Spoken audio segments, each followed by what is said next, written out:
Assalamualaikum warahmatullahi wabarakatuh. Hai Sobat Kemis, selamat sore semuanya. Gimana nih liburannya? Udah pada main kemana aja nih? Kalau aku kemarin sempat main ke pantai nih bareng teman-teman. Kalau Sobat Kemis, udah liburan kemana aja nih? Pastinya banyak yang pulang kampung kan? Soalnya liburan kali ini kan panjang banget ya, sampai 3 bulan. Sayang kan kalau nggak pulang kampung. Eh, Bisa dibuat liburan bareng keluarga juga kan? Oke, belum afdal nih ya kalau belum kenalan. Kata pepatah kan, tak kenal maka tak sayang. Halo, aku Eva Sika sebagai host dalam acara Redox atau Random Talks. Redox atau Random Talks adalah kegiatan berbincang-bincang mengenai isu yang sedang hangat dibicarakan. Redox mengusung tema Become a Better Person with Discussion yang diadakan 3 kali selama 1 tahun masa kepengurusan HMD Kimia Oksigen 2023. Oke, kita flashback sebentar yuk. Redox 1 kemarin kan membahas topik mengenai beauty privilege. Redox kedua mengenai strawberry generation. Nah, buat sobat Kemis yang belum sempat join, langsung aja ke channel YouTube dan Spotify HMD Kimia Oksigen. Oke, kira-kira nih ya, ada yang tahu nggak Redox kali ini temanya apa? Oke, sesuai dengan yang tertera pada judul, Redox 3 ini mengangkat topik trash issue. Aduh, trash issue nggak tuh? Mungkin kita juga udah sering dengar atau bahkan menggunakannya dalam kehidupan sehari-hari. Wah, bakal seru banget nih. Apalagi kita akan berdiskusi bersama Kak Rafifah Indra Azari, mahasiswa psikologi Universitas Negeri Malang. Dengan banyak skill, pengalaman, dan penghargaan. Aduh, emang boleh sekeren itu? Oke.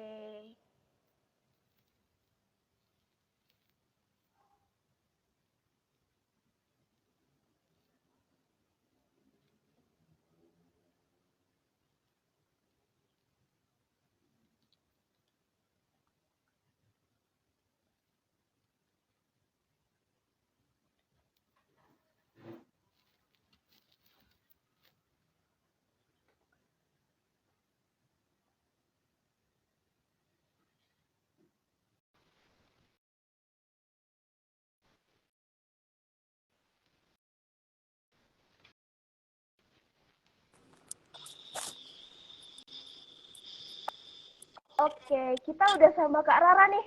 Halo Kak, selamat sore. Gimana nih Kak kabarnya? Halo, selamat sore. Lagi sibuk apa nih Kak?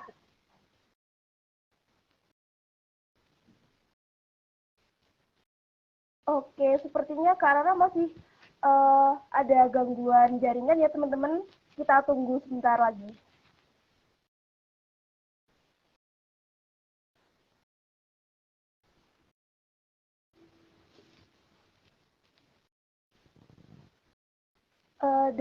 Dari teman-teman nih, udah pada penasaran belum mengenai trust issue ini? Nah, halo. Halo. Oke, udah ada Kak Rara nih guys. Gimana? Kita tunggu sebentar lagi ya. Aku agak bermasalah tadi sinyal aku. Sekarang udah kedengeran kah? Iya, udah Kak. Oke. Oke, halo Kak Rara, selamat sore. Halo Eva, selamat sore. Selamat sore teman-teman dari... Oke, gimana nih Kak kabarnya? Alhamdulillah, baik.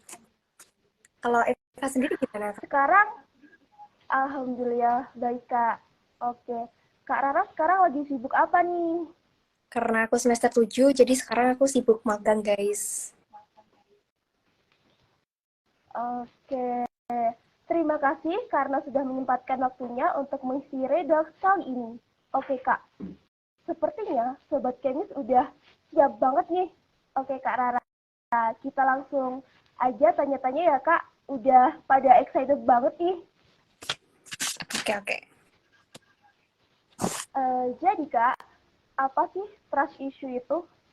Ini berdasarkan POV aku juga ya. Sebenarnya kemarin itu aku agak kaget ya karena dibagiin materinya soal trust issue. Sebenarnya kalau teman-teman pernah denger nih soal trust kan rasa percaya nih. Berarti kalau issue ada permasalahan tentang kepercayaan. Kalau di POV aku sendiri, trust issue itu ada orang yang dia tuh benar-benar krisis percaya. Dia tuh krisis percayanya itu nggak cuma sama in relationship, tapi di keluarga, atau bahkan di pertemanan, atau bahkan di lingkungan pekerjaan. Dalam aspek apapun, dia tuh kayak kurang bisa percaya sama seseorang. Itu sih intinya tentang trust issue. Oke, jadi trust issue ini apakah termasuk ke dalam penyakit mental ya Kak? Hmm, pertanyaan yang cukup menarik ya soal ini. Tapi setelah aku riset kecil-kecilan nih ya, ternyata trust issue itu bukan termasuk dalam penyakit mental. Ya memang ada beberapa kondisi, kayak misalkan nih kita lagi stres, kita lagi depresi, atau kalian pernah dengar nggak tentang OCD? Orang yang misal dia tuh cuci tangan terus-menerus, habis itu dia tuh kayak melakukan sesuatu secara berkali-kali atau repetitif. Eva pernah dengar nggak soal itu? Iya pernah Kak.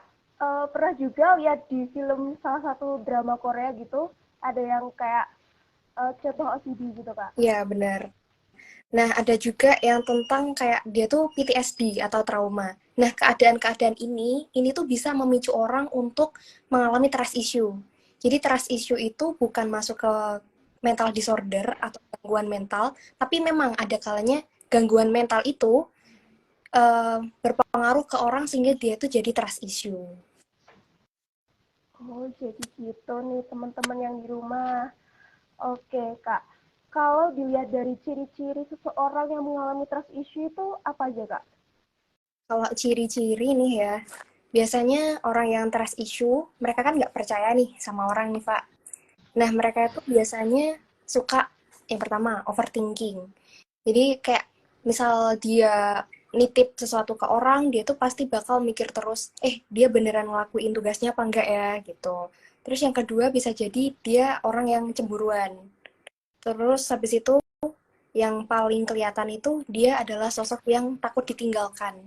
Jadi kayak dia tuh takut banget orang itu ninggalin dia karena lain hal dan sebagainya. Jadinya dia bisa jadi orang yang overprotective, cemburuan, negative thinking, dan sebagainya. Terus dia juga selalu khawatir berlebihan atau cemas.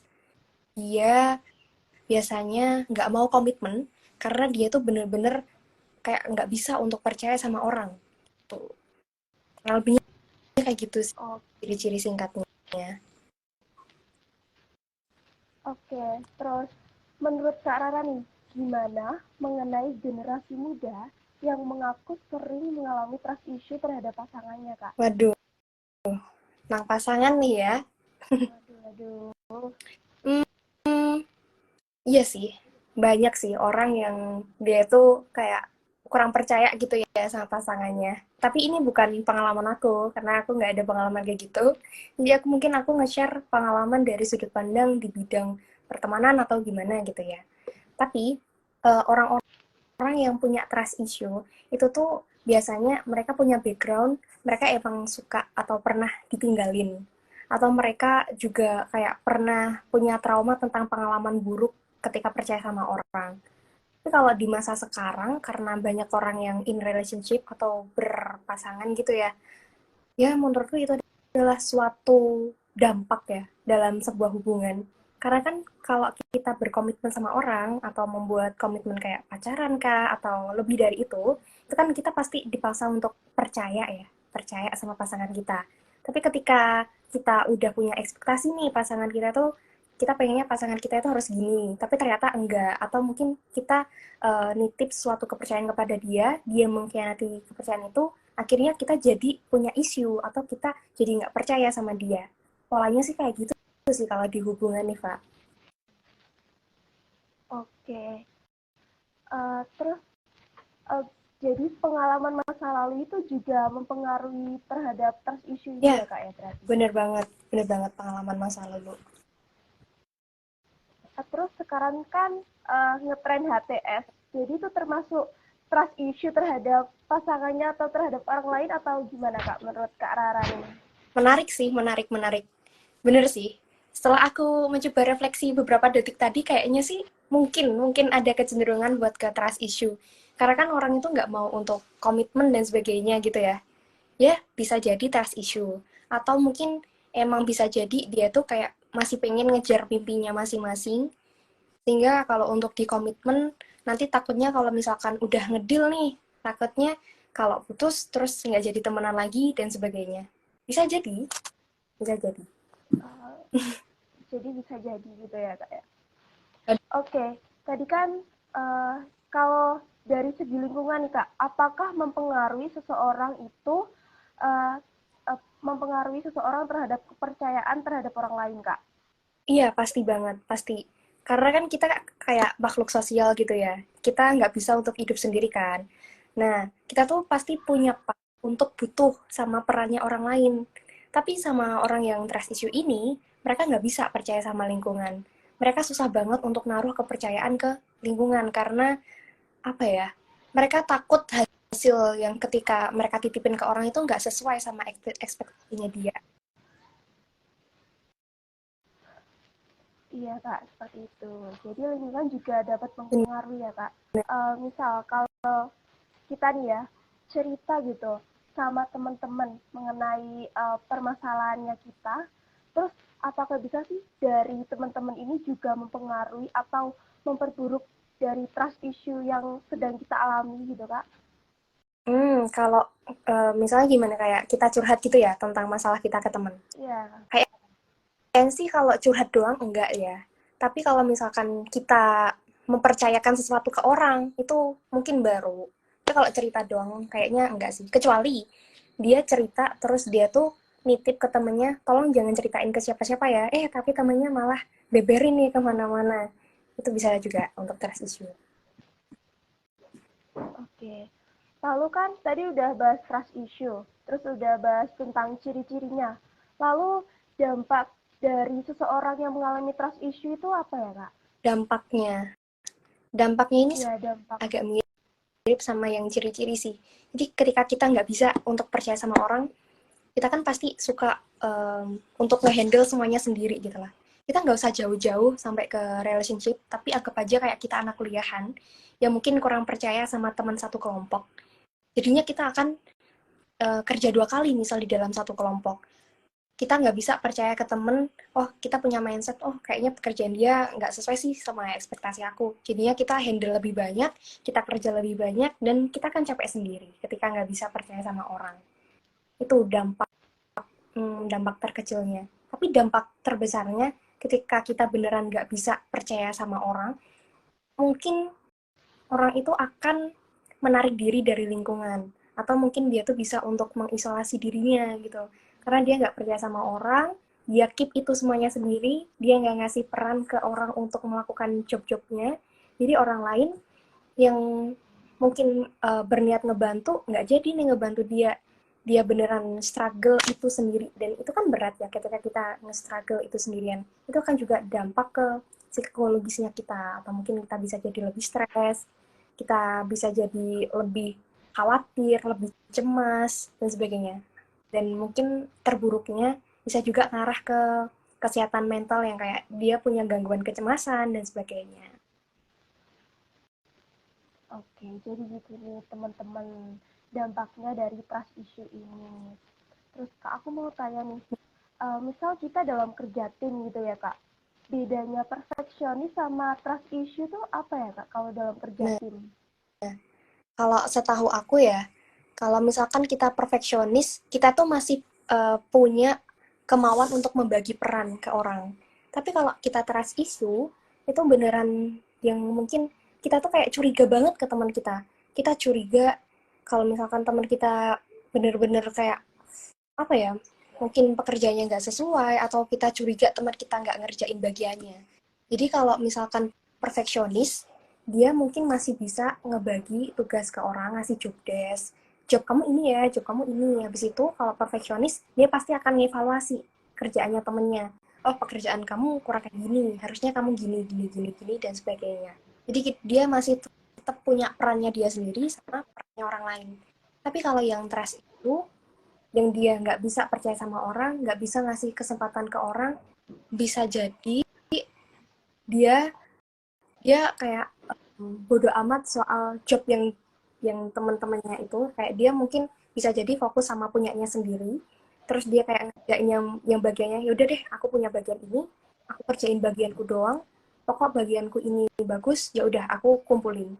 Atau mungkin dia akan bisa ngambil semua bagian di dalam satu kelompok itu, dia nggak percaya teman-teman kali, dia kerjain semuanya sendirian, itu pokoknya temannya terima jadi gitu.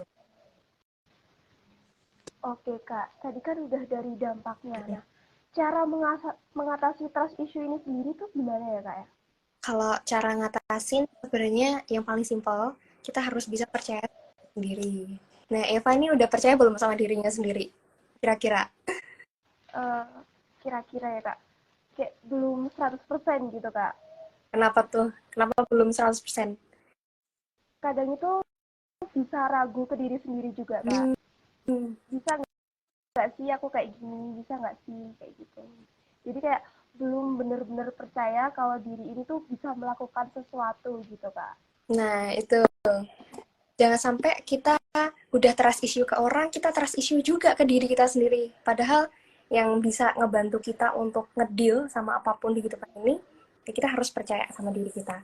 Jadi simpelnya yang pertama tuh kita harus percaya sama diri sendiri, terus kita juga mulai percaya ke orang. Tapi untuk mengatasi rasa kekhawatiran yang berlebihan, mungkin kita percaya ke orang itu yang sewajarnya aja gitu. Jangan sampai yang sampai kayak percaya semuanya, takutnya nanti juga ada peluang untuk dia tuh mengingkari janjinya. Jadi ketika dia mengingkari janjinya, kita jadi trust issue lagi. Jadi kayak wajarnya aja kalau percaya ke orang, ada porsinya. Karena kan semua hal yang berlebihan nggak baik, ya nggak guys? Semua hal yang berlebihan nggak baik. Terus, untuk ngatasin itu, kita juga bisa untuk jalin komunikasi yang baik. Misalkan kita punya temen atau kita punya doi, apapun itu ya, kita jelasin kondisi kita itu kayak gimana. Aku tuh orangnya gini loh, dan sebagainya.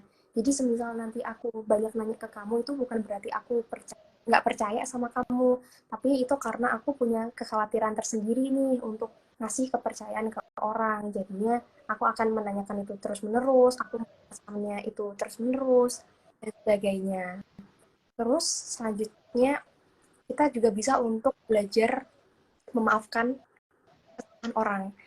Nah, um, hebatnya seorang manusia itu kita punya part untuk bisa toleran ya. Jadi kita ketika kita punya salah, kan kita juga berharap untuk dimaafkan orang. Nah, ketika orang lain punya salah ke kita, ya sebisa mungkin kita harus bisa ngasih space itu. Karena tiap orang itu kan dinamis, tiap orang itu bisa aja berubah sepanjang waktu. Bisa jadi di masa lalu dia adalah orang yang buruk, tapi di masa sekarang dia mengevaluasi dirinya, dia jadi orang yang lebih baik.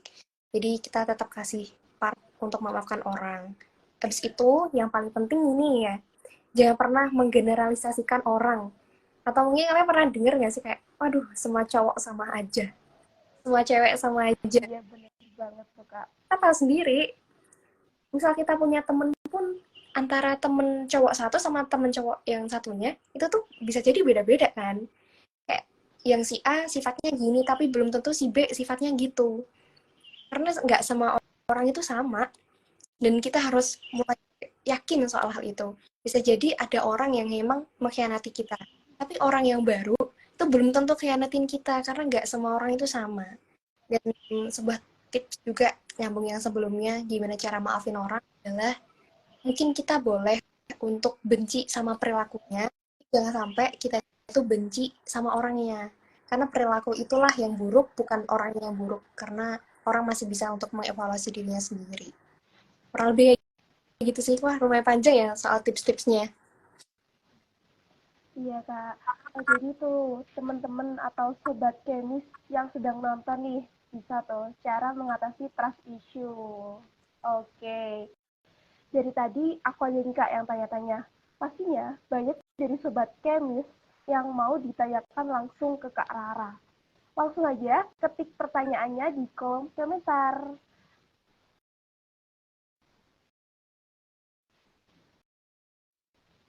Kak Rara sendiri pernah mengalami trust issue nggak, Kak? Kalau dalam relationship sih kayaknya enggak, tapi kalau di dalam apa ya, pertemanan mungkin pernah, tapi enggak yang selama itu sih. Pernah, cuma enggak yang sampai berlarut-larut banget. Karena aku mau belajar untuk percaya sama orang dan enggak menggeneralisasikan hal tersebut. Waduh, apa nih HTS HTS? Oke, ini pertanyaan dari uh, Surya. Bagaimana pendapat kakak terkait orang yang memilih HTS ini? Nah, bisa dijawab langsung nih kak, pertanyaan dari Surya. HTS ya, HTS Jaya Jaya Jaya. Udah banyak banget dari kalian yang mungkin berkecimpung di dalam dunia per HTS-an. HTS itu pilihan sih, pilihan dari orang masing-masing. Mungkin mereka takut untuk berkomitmen, atau mungkin mereka kayak takut kehilangan orang tersebut. HTS itu pilihan sih menurut aku. Tapi kalau misalkan kalian tetap mau melanjutkan itu ya silahkan. Kalau enggak ya enggak usah. Karena apa ya? Coba kalian pikirin lebih banyak plusnya atau lebih banyak minusnya nih kalau HTS. Mungkin kalau minusnya kalian jadi nggak punya apa ya, nggak punya status sama pasangan kalian. Jadi bisa jadi pasangan-pasangan. Memang kita bisa nyebut HTS sebagai pasangan. Nggak bisa nggak sih? Sebut aja temen ya. Mungkin temen kalian bisa jadi punya HTS yang lain atau dan sebagainya. Jadi kalian itu akan semakin membuka celah bagi orang tersebut untuk mematahkan kepercayaan kalian. Itu sih minusnya. Kalau menurut aku, HTS itu lebih baik nggak usah. Lebih baik jelas garisnya tuh tegas antara kalian tuh temen atau in a relationship atau gimana. Itu kalau bisa ditegaskan. Karena sesuatu yang garisnya samar atau nggak jelas kayak HTS ini agak berbahaya juga sih. Betul, kalau pendapat aku. Iya, bisa berakhir sebelum Oh dimulai ya kak ya? iya, bener banget. Ya bahkan nggak pernah dimulai nggak sih? Jadi ketika dia berakhir Oh kayak iya, nggak ada akhirnya, nggak ada garis start sama garis finishnya. Waduh. iya bener banget nih. Itu tadi pertanyaan dari Kak Ed Suryana. Ini ada lagi Kak pertanyaan dari Kak Ed Arfi. Mm-mm. Apakah trust issue itu bisa sembuh Kak? Bisa dong, pastinya bisa. Karena trust issue kan bukan suatu masalah mental ya, tadi kita pernah bahas. Jadi pasti trust issue itu kayak cuma suatu kondisi kita aja gitu loh. Dan itu bisa sembuh. Bisa sembuh ketika apa? Ketika kita nyoba untuk percaya ke orang, dan ketika kita ngasih kepercayaan itu ke orang, hasilnya tuh bagus. Jadi kayak hmm, dari hasil kita ngasih kepercayaan ke orang yang tepat, dia bisa ngejaga kepercayaan itu dan akhirnya trust issue kita bisa sembuh. Bisa kok. Oke, itu tadi pertanyaan dari Kak Arfi. Kak Arfi semangat ya sembuh dari trust issue-nya. Aduh, GWS. Oke, ini ada iya Kak. Ini ada lagi pertanyaan dari Kak Wulan. Kak Rara, cara ngilangin trust issue-nya dong, gimana caranya Wah, Kak? karena tadi ada beberapa poin yang udah aku sebutin, mungkin aku link back sedikit. Kayak kita harus percaya sama diri sendiri nih, Kak Wulan. Kita percaya ke diri sendiri, baru kalau kita udah percaya sama diri sendiri, kita belajar ngasih kepercayaan ke orang. Habis itu kita juga bisa untuk ngebangun kepercayaan ke orang itu mulai dari hal yang simple. Kayak mungkin kita nitip nitip apa ya? Nitip dibeliin jajan ini ke orang. Nah, itu kan kita bangun kepercayaan ke orang dari hal yang simple, mulai dari nitip jajan dulu, habis itu mungkin bercerita atau next level gitulah. Tapi ya tetap kasih porsi aja, nggak semuanya kita bisa titipin, nggak semuanya kita bisa percayakan ke orang. Mungkin ada beberapa part yang kita better simpan sendiri, kayak pin ATM, terus apa lagi ya, tentang masalah masalah keluarga mungkin yang mungkin tidak perlu diceritakan ke banyak orang tapi cuma orang tertentu aja. Ya itulah cara ngebangun kepercayaan. Ada juga yang memaafkan, terus kita juga bisa untuk tidak menggeneralisasikan semua orang itu sama. Kita juga bisa untuk refleksi diri. Bisa jadi yang selama ini bikin kita trust issue itu diri sendiri, bukan dari orang lain. Gitu. Kayak kita terlalu cemas dan sebagainya, akhirnya orang itu kayak, ah gimana ya aku mau percaya sama orang ini juga nggak bisa. Kan kepercayaan itu dua arah. Kita harus bisa percaya sama orang, ya intinya kita kita jagalah kepercayaan itu, Kak Wulan. Oke, itu tadi pertanyaan dari Kak Ulang. Lanjut ya Kak. Betul. Ini ada dari Kak Devina Aza. Izin tanya dong Kak, bagaimana dampak teknologi dan media sosial terhadap trust issue dalam masyarakat Kak? Wah, lumayan berat nih ya dampak nih. Wah, Dampak. Oke, kalau media sosial. Sebenarnya kan media sosial punya sisi positif sama negatif nih. Nah, misalkan kita pakai media sosial itu untuk hal-hal yang positif, kayak misalkan ya kita gunakan sewajarnya, kita nggak ngepost yang kayak terlalu oversharing atau bagaimana, itu mungkin bisa untuk membantu kita ngelawan trust issue. Tapi nih sosial media itu juga bisa punya hal negatif, kayak misalkan kita pakai dia untuk nge-stalking orang, kita pakai dia untuk nge-spy atau mata-mata ke pasangan kita mungkin, atau mata-mata ke teman kita. Pokoknya kita bener-beneran yang stalking semuanya, itu akan berdampak negatif sama diri kita sendiri. Karena kita yang capek, kita yang gali-gali info, terus habis itu kita juga yang capek untuk uh, menaruh atau menelan semuanya itu di dalam pikiran kita. Jadi media sosial gunakanlah sebijaknya. Lebih baik kalau misalkan kita tidak perlu tahu tentang hal itu, ya usah, nggak usah kita cari tahu. Biar kita tuh tetap ngerasa kayak aman gitu. Iya, bener banget nih Kak. Setuju banget aku sama Kak Rara nih. Terus ada pertanyaan lagi Kak dari @tul_. Iya. Kak, kenapa ya kebanyakan remaja saat ini selalu ngehubungin apapun itu dengan trust issue? Ya, nggak cuma trust issue sih sebenarnya. Semakin banyak kayak istilah-istilah psikologi yang berkembang di dalam netizen-netizen. Mungkin karena efek TikTok juga ya. Kayak mereka tahu tentang self acceptance, mereka tahu tentang mental health, mereka mereka juga tahu tentang trust issue dan sebagainya. Mungkin karena ya, kan biasanya suka ngedenger dari apa yang memang mau mereka denger nih. Ketika mereka dengar sesuatu, terus bisa jadi mereka itu FOMO atau apa ya, fear of missing out. Ketika semua orang ngebahas itu, dia jadinya pengen ngebahas itu dan akhirnya ngait-ngaitin sama hal tersebut. Padahal belum tentu dia mengalami trust issue juga. Jadi emang harus di riset sedalam mungkin gitu ya. Ketika kita dapat informasi, ya kalau misalkan kita mau tahu tentang hal itu, jangan tahu dari permukaan doang. Kita gali semuanya, baru kita dapat knowledge atau pengetahuannya itu secara penuh gitu. Oke, lanjut ya Kak. Pertanyaan selanjutnya ini dari @gaham_. Ini ada pertanyaan, bagaimana biar dipercaya dengan sepenuhnya walaupun masa lalunya ada trust issue? Gitu Kak. Bentar. Yang bawah ya, bagaimana biar Ya, dipercaya? Oh, berarti Kak Zakam ini jadi ini ya, korban dari orang yang mengalami trust issue ya kayaknya ya Eva ya.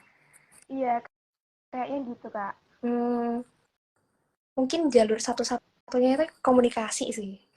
Nah, misalkan kita punya temen atau kita punya pasangan yang trust issue, coba kita tenangin tentang kekhawatiran dia. Karena orang yang trust issue kan mereka pasti cemas. Kita pegang nih kecemasannya, kita tenangin dia.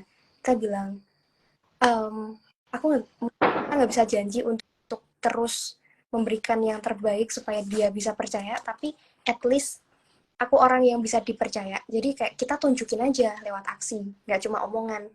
Dan mungkin kepercayaan itu kita juga bisa untuk timbal balik ya. Karena kan tadi kita harus ada feedback. Ketika dia mempercayakan sesuatu kepada kita, mungkin kita juga bisa timbal balik dengan mempercayakan sesuatu kembali kepada dia. Jadi dia akan ngerasa, oh aku dipercaya nih sama orang ini. Ya udah aku akan nyoba untuk kasih kepercayaan ke orang ini karena orang ini ternyata bisa jaga rahasia aku. Jadi itulah, bangun feedback, bangun komunikasi yang baik juga. Sampaikan kalau kalian tuh gini-gini-gini dan tunjukkan. Kayak gitu. Kalau misal dari pihak lawannya itu tetap aja trust issue gitu gimana ya kak? Padahal itu kakaknya ini udah kayak membangun kepercayaannya, kayak udah berusaha gitu. Tapi dari pihak lawannya itu tetap aja trust issue tuh. Gimana kak Hmm, solusinya? akhirnya kita yang capek sendiri ya kayaknya ya. Em, Sebenarnya untuk meyakinkan orang itu kayaknya bukan sepenuhnya tanggung jawab kita sih.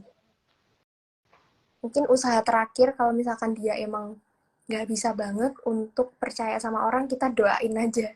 Karena doa kan itu upaya yang paling minimal ya untuk berharap tentang seorang. Ya, itu sih.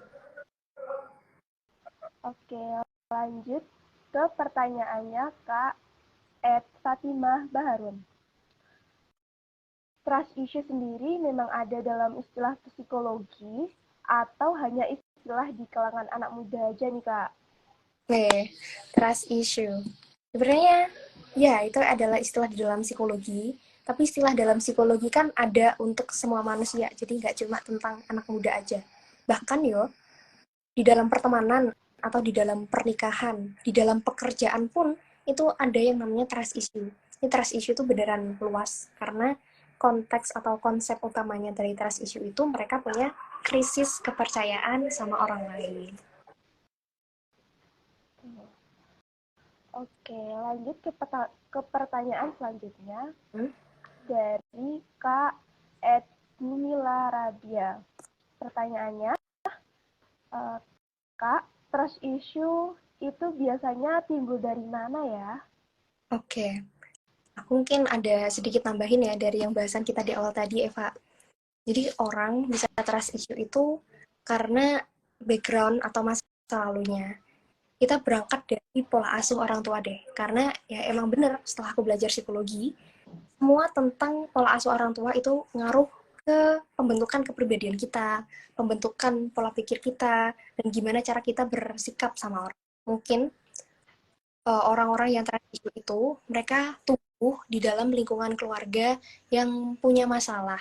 Jadi anaknya itu melihat ada konflik di dalam orang tuanya yang mereka lihat itu setiap hari, mereka resapi itu di dalam alam bawah sadarnya, sampai akhirnya dia juga tumbuh menjadi sosok yang nggak bisa percaya orang karena di dalam hidupnya, sepanjang hidupnya dari dia kecil dewasa diwarisi sama orangnya, dia tuh selalu melihat pola kepercayaan yang dipatahkan. Terus ada juga lingkungan sosial.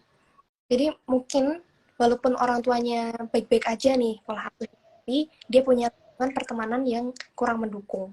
Kayak mungkin dia pernah dikucilkan, dia pernah ditinggalkan, mungkin dia pernah punya temen, terus tiba-tiba temannya itu pergi entah kemana, atau temannya ini tiba-tiba nge-cut off dia, atau dia pernah dibully, atau dia pernah dikecewakan.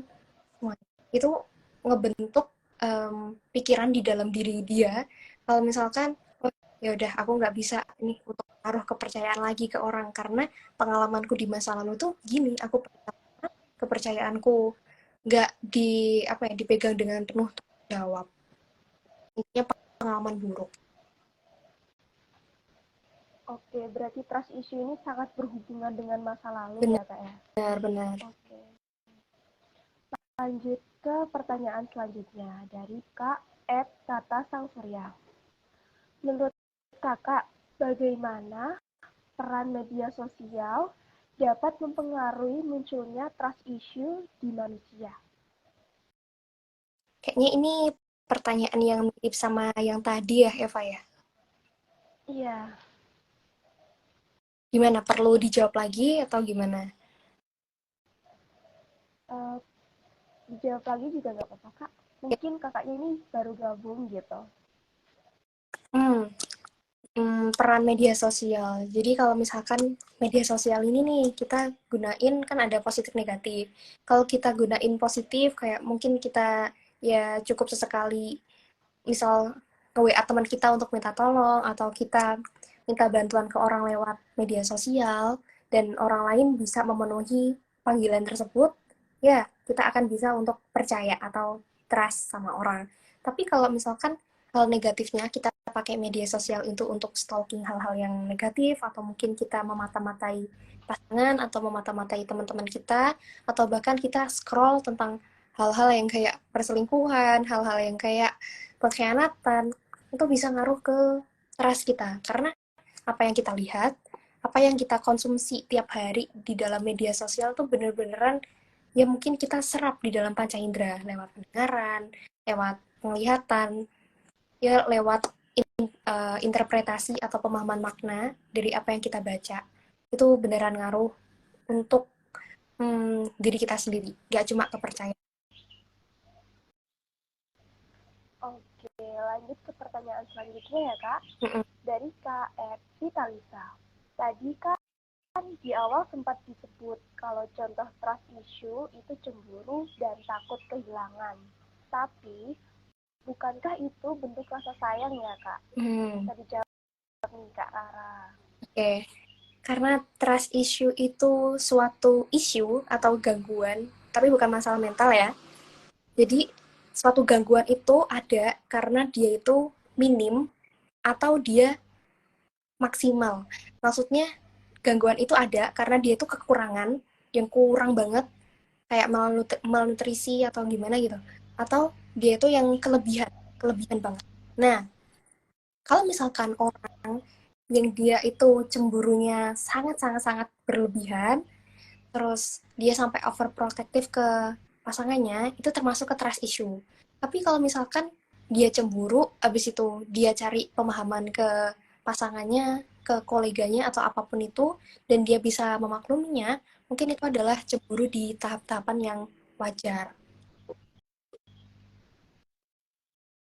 Jadi, cemburu atau takut kehilangan itu belum bisa dikatakan trust issue secara sepenuhnya gitu ya, Kak ya? Benar, benar, benar, benar. Oke, lanjut ke pertanyaan selanjutnya. Ini dari uh, @gsnrt Hafi. Macam-macam trust issue itu apa aja sih, Kak? Macam-macam trust issue. Ini Iya. aku kayak kurang em, belum pernah ngedenger ya tentang macam-macam trust issue. Tapi kalau konsep utamanya yang trust issue, mereka memang krisis kepercayaan sama orang. Dia akan apa ya? Kalau trust issue, intinya dia cemas berlebihan, dia nggak bisa komitmen ke orang, dia sulit memaafkan orang karena apa ya? Dia susah untuk ngasih kepercayaan baru ke orang. Dia mungkin bisa juga takut untuk ditinggalkan atau dia bisa jadi mengisolasi dirinya sendiri. Kalau jenis-jenisnya trust issue sih kayaknya nggak ada, tapi untuk ciri-ciri umum atau konteks paling generalnya dari trust issue adalah seperti demikian tadi. Oke, lanjut dari pertanyaan yang di atas tadi ya, Kak. Soalnya kakaknya yang tanya sama. So, pertanyaannya, aku ada trust issue dalam pertemananku. Itu aku harus gimana ya, Kak? Apa aku perlu ngejauhi atau gimana? Oh, oke, oke. Kalau aku pribadi sepanjang hidup kayak sangat-sangat menghindari yang namanya nge-cut off orang. Mungkin karena basic aku psikologi, jadi aku selalu melihat suatu permasalahan atau perilaku orang itu, aku selalu yakin kalau dia ngelakuin ini itu pasti ada alasannya gitu loh. Nah, kalau misalkan teman kita yang selalu trust issue dan sebagainya, karena itu temen, ya aku akan coba untuk ngertiin dia. Sebenarnya kamu kenapa kok bisa sampai trust issue? Kita gali dulu problemnya. Kamu ada masalah apa? Dan sebagainya. Kalau kita udah coba komunikasiin, kita coba bilang kalau itu kan problem di masa lalu. Nggak semua orang itu sama. Dan aku pun juga bukan orang yang sama dari masa lalu kamu. Kita bantu teman kita untuk lebih percaya. Eh, Ketika kita malah ngejauhin dia, dia tambah ngerasa, oh temen aku aja ngejauh aku, jadi nggak bisa untuk ngebuka hati dalam hal pertemanan gitu. Tetap temenin aja temennya. Oke. Lalu pertanyaan selanjutnya, bagaimana cara membangun kepercayaan yang kuat antara individu atau lebih? Gitu, Hmm, Kak. Oke, ngebangun kepercayaan mulai dari hal-hal kecil. Karena kepercayaan yang tadi kan kita kayak feedback dua arah ya. Mungkin kita bisa nitip nitip beli cilok mungkin. Itu kan hal-hal kecil banget ya. Nitip beli cilok atau eh, nitip naruh helm atau hal-hal apapun. Kita belajar dari hal kecil. Ketika hal kecil itu bisa terpenuhi, mungkin kita lanjut ke tahap berikutnya untuk menitipkan sesuatu yang lebih besar. Seperti halnya kepercayaan untuk bersahabat, kepercayaan untuk saling berbagi cerita. Kita coba untuk bangun itu. Jadi bangunnya dari yang pondasi kecil dulu, terus naik, naik, naik sebagainya. Tapi kepercayaan itu memang harus dua arah. Kalau teman kalian belum percaya sama kalian, coba kalian titipin dulu kepercayaan ke mereka. Ketika dia itu ngerasa kayak, oh temanku percaya lo sama aku akan nyoba untuk percaya balik ke teman kita. Tuh, versi simpelnya. Oke. Lanjut ke pertanyaan selanjutnya ya Kak, dari Kak Nia SJNT. Apakah jadi orang yang tertutup ke orang lain lebih baik ya Kak daripada kita mengalami trust issue nanti? Wah, tertutup nih. Kayaknya tertutup ini juga punya isu tersendiri ya. Hmm, Iya, bener banget Kak. Trust issue kan dia juga pasti tertutup ke orang.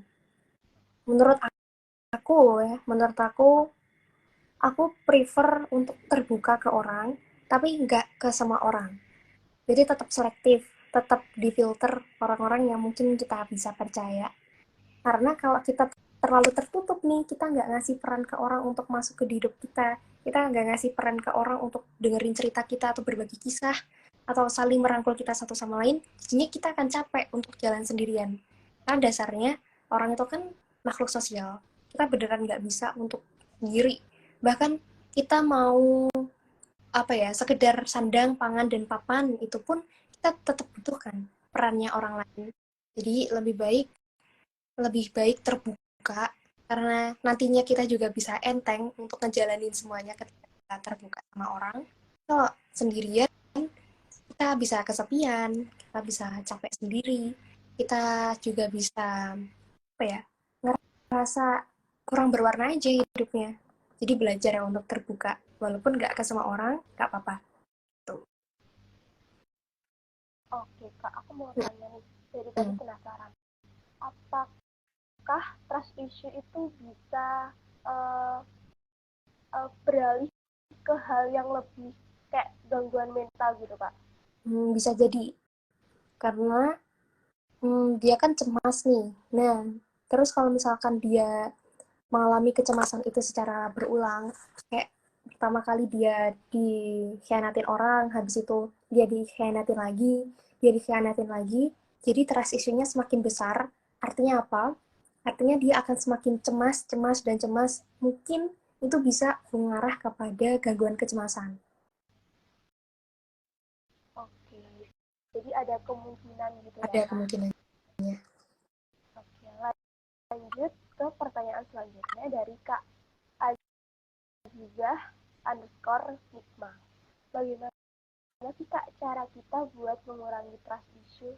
Untuk ngurangin ya, hmm, cara poin-poin yang tadi, em, kita bisa mungkin yang pertama refleksi diri, terus jangan terlalu nggak percaya sama orang, kasih kesempatan kedua ke orang.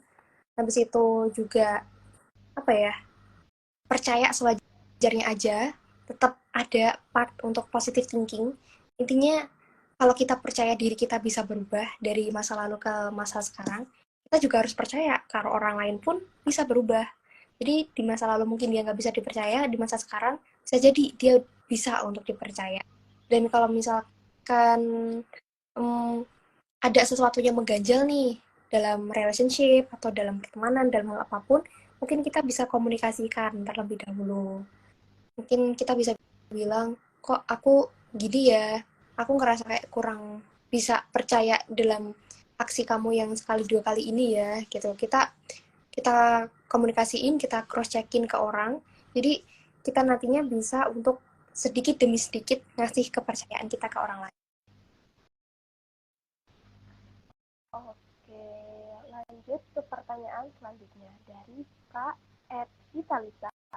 Kadang Kak, kepercayaan pada diri sendiri itu up dan down, up and down. Kira-kira gimana ya Kak cara mengatasinya agar kepercayaan dalam diri sendiri itu tetap stabil gitu Kak? Oke.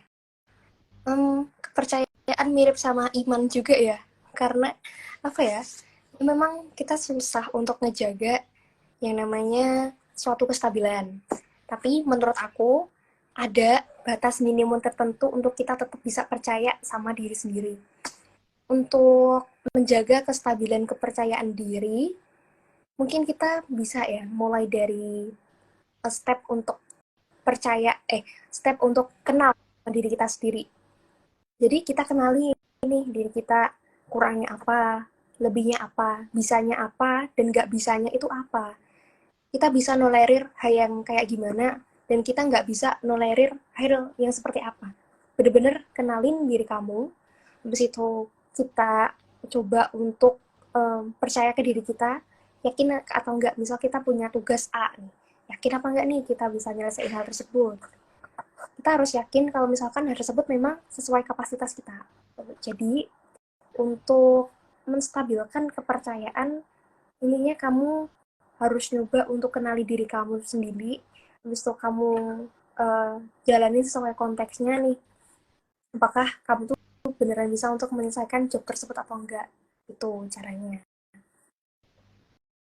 Oke, sepertinya kita udah bahas banyak banget ya Benar. Kak tentang trust issue ini. Teman-teman juga banyak banget pertanyaannya yang masuk di kolom komentar. Lalu karena keterbatasan waktu, diskusinya kita lanjutkan di lain kesempatan ya. Ya, Gimana nih Sobat Kemis? Seru banget kan?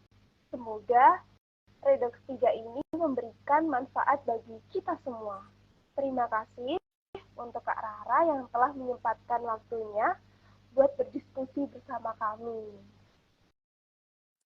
Jadi, trust issue adalah kecenderungan seseorang untuk tidak mempercayai orang-orang di sekitarnya. Trust issue sendiri bukan termasuk penyakit mental dan ciri-cirinya yaitu sering overthinking dan sering khawatir saat menjalani hubungan dengan orang lain. Trust issue juga dipengaruhi oleh pengalaman masa lalunya. Selain itu, lingkungan juga mempengaruhi seseorang mengalami trust issue itu sendiri. Dampak terbesar seseorang mengalami trust issue yaitu penyakit mental, seperti gangguan kecemasan. Nah, lalu cara mengatasi trust issue itu sendiri adalah dengan memulai kepercayaan dengan diri sendiri, menjalin komunikasi yang baik dengan orang-orang di sekitar kita, dan kita harus belajar memaafkan kesalahan orang lain. Gitu nih jadi Sobat Kemis.